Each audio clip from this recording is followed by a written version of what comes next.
देखिए find the perimeter and area of quadrilateral ABC in which BC is equal to 10 centimeter, CD is equal to 9 centimeter, BD is equal to 15 centimeter and DA is equal to 17 centimeter. और कह रहा है angle ABD is equal to 90, ठीक है ना। एक quadrilateral ABCD थोड़ा सा गलत हुआ है, ये A ये B और ये C और D, ठीक है ना। इसमें दिया BC कितना है 12 सेंटीमीटर है, CD कितना है 9 सेंटीमीटर है, BD कितना है 15 centimetre and DA is equal to 17 centimetre.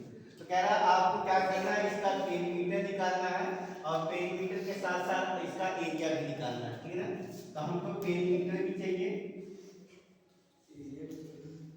और इस क्वाड्रिलेटरल का हमें क्या चाहिए, एरिया भी चाहिए, ठीक है ना। एरिया क्वाड्रिलेटरल ये दो चीजें हमको चाहिए, ठीक। तो फर्स्ट आप हम क्या करेंगे कि ये देखिए, ये अगर आप देख पा रहे हैं ये एक राइट एंगल ट्रायंगल है। कौन सा ट्रायंगल है, राइट एंगल ट्रायंगल है। और राइट एंगल ट्रायंगल के सामने वाली भुजा क्या कहलाती है, हाइपोटेनस, ठीक है। अगर हम पाइथागोरस प्रमेय लगाकर इस नीचे वाली साइड का जो मेजरमेंट है उसको हम ज्ञात कर सकते हैं, ये कितना होगा इसको हम ज्ञात कर सकते हैं। तो आज हम क्या करेंगे, यहाँ इस ट्रायंगल ABD में पाइथागोरस थ्योरम लगाएंगे और उस थ्योरम के मदद से हम AB को क्या करेंगे, फाइंड करेंगे। तो पाइथागोरस प्रमेय क्या होता है, किसी को याद है, यह हाइपोटेनस का वर्ग परपेंडिकुलर का वर्ग प्लस बेस के वर्ग के बराबर होता है। यानी हाइपोटेनस का जो वर्ग होता है वो परपेंडिकुलर का वर्ग प्लस बेस के वर्ग के बराबर होता है। तो यहाँ देखिए हाइपोटेनस 90 डिग्री के सामने वाली भुजा हमेशा क्या होती है, हाइपोटेनस। ये बात दिमाग में याद रखिएगा, 90 डिग्री के सामने वाली भुजा क्या होती है, हाइपोटेनस। तो हाइपोटेनस कितना दिया गया है, 70। ये जिसपे 90 करा जिसपे ये कोण बना होता है वो वाली साइड क्या होती है, परपेंडिकुलर होती है। परपेंडिकुलर फिर कितने का हो गया, 50। और ये बेस, ठीक है ना। ये AB क्या है हमारा, बेस। अगर B की बेटा मैं AB लिख दूं तो, ठीक है ना, इसको क्या लिख सकते हैं, AB का वर्ग इसको लिख सकते हैं, ठीक। आप यहाँ देखिए हमको AB का मान चाहिए, तो 50 इधर ले, 50 इधर प्लस में इधर आएगा, क्या हो जाएगा माइनस में।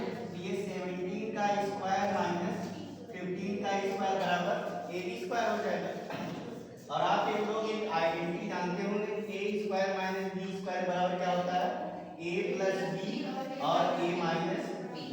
यानी इस चीज को मैं लिख सकता हूँ 17 प्लस 15 एक ब्रैकेट में दूसरे में 17 minus 15 is equal to AB का स्क्वायर। 17 और 15 जोड़ेंगे कितना हो जाएगा 32 और 17 माइनस 15 कितना हो जाएगा 2 और ये कितना हो गया AB का, इसका गुणा करेंगे कितना हो जाएगा 64। यानी AB स्क्वायर बराबर 64। यहाँ से AB का मान कितना हो जाएगा 8। कह रहा है अंडर रूट अगर 64 करेंगे तो कितना आएगा, यानी AB का मान क्या हो गया 8। तो हमको अब पेरीमीटर चाहिए। पेरीमीटर का मतलब होता है आप कहीं से चलिए, ठीक है ना। क्वाड्रिलेटरल चार साइड की, क्वाड्रिलेटरल कैसा होता है, चार साइड होते हैं। तो कह रहा है कहीं से आप किसी वर्टेक्स से चले, यहाँ गए, फिर आप यहाँ आए, फिर यहाँ गए, फिर वहीं पहुंचे। यानी पेरीमीटर इस क्वाड्रिलेटरल का क्या हो जाएगा, चारों साइड का सम।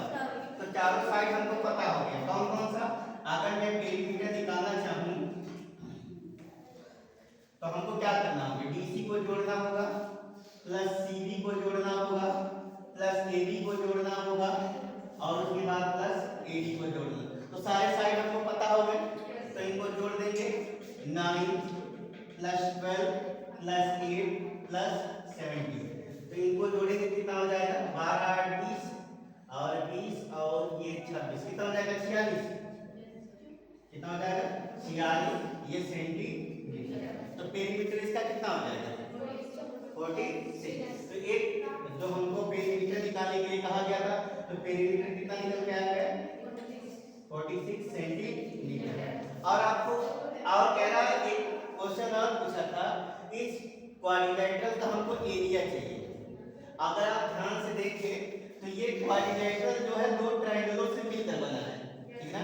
ये क्वाड्रिलेटरल, ये चतुर्भुज जो है वो दो त्रिभुजों से, एक त्रिभुज ये है पूरा और एक त्रिभुज ये है, इन दोनों त्रिभुजों को मिला के क्या बना है, चतुर्भुज बना है। तो क्या करेंगे हम, इसका एरिया मिला दें, इसका एरिया निकाल दें और इसका एरिया निकाल दें, दोनों के एरिया को जोड़ दें तो ये क्वाड्रिलेटरल का एरिया हो जाएगा। तो हम क्या करेंगे, इसका भी एरिया निकालेंगे और इसका भी एरिया।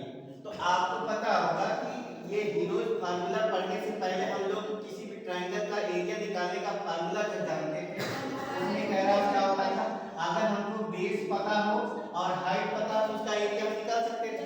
तो यहाँ देखिए हमको बेस पता हो गया और हाइट पता हो गया, इसका एरिया निकाला जा सकता है।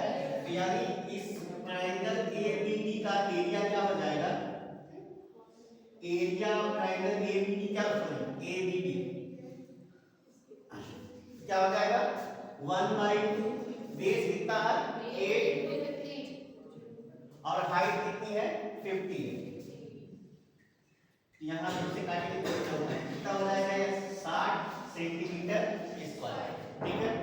आपको ये एबीडी का एरिया निकला, अब किसका निकालना एरिया हमको, बीसीडी का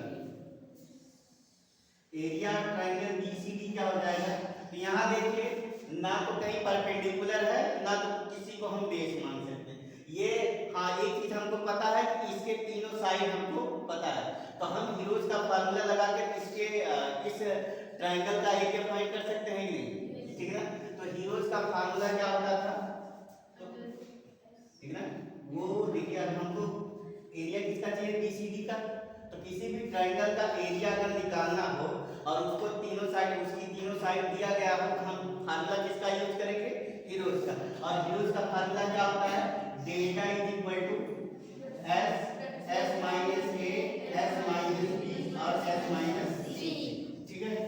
और यस क्या होता है, यस होता है सेमी पेरीमीटर, इस ट्रायंगल का सेमी पेरीमीटर। तो फर्स्ट ऑफ ऑल हम क्या निकालना चाहेंगे, यस। तो यस क्या होता है, तो ये पहले इसका पेरीमीटर निकाल लिया जाए और उस पेरीमीटर का आधा कर दिया जाए तो क्या होगा, सेमी पेरीमीटर। यहाँ देखिए अगर इसका पेरीमीटर निकालेंगे तो 9 12 और 15 कितना हो जाएगा, 9 12 21 और 21 और 15 36 और 36 का आधा करेंगे कितना हो जाएगा 18। यानी यस बराबर कितना हो गया 18, ठीक है। अब इस फार्मूले में हम क्या करेंगे, यस का यूज करेंगे। यहाँ देखिए यस का मान कितना हो गया 18, और अगर इसको a मान ले, इसको b मान ले और इसको c मान ले तो 18 में से आप 9 घटाएंगे कितना आएगा 9, फिर 18 में से आप 12 घटाएंगे कितना आएगा 6, और फिर 18 में से आप 15 घटाएंगे कितना आएगा 3, ठीक है। तो ये देखिए 18 को मैं क्या लिख सकता हूँ 9 या 2 into 9 लिखूं, 2 into 9 प्लस 9 और 6 को क्या लिख सकूं 2 into 3 into 6। देखिए 9 का जोड़ा बन रहा है, 2 का जोड़ा बन रहा है और 3 का जोड़ा बन रहा है, यानी निकल के क्या आ जाएगा delta is equal to 9 into 2 into 3। तो 9 दूनी 18 18 दिया 14, यानी एरिया ट्रायंगल बीसीडी का एरिया कितना आ गया 54 सेंटीमीटर स्क्वायर, 54 सेंटीमीटर स्क्वायर। अब अगर ए बी डी और बी सी डी को जोड़ दिया जाए तो ये quadrilateral A B C D हो जाएगा कि नहीं, यस सर, बात समझ में आ रही है, यस सर। तो यहाँ थोड़ा सा मैं इसको ऊपर लिख दे रहा हूँ, area of triangle A B D plus area of triangle B C D is equal to area of quadrilateral A B C. और आप देखिए एबीडी का मान कितना निकाला आपने 60 सेंटीमीटर, और बीसीडी का मान कितना निकाला आपने 14। इन दोनों को जोड़ देंगे कितना आ जाएगा 4 और 6 5 एरिया क्वाड्रिलेटरल एबीसीडी बराबर कितना आ जाएगा 114 सेंटीमीटर स्क्वायर।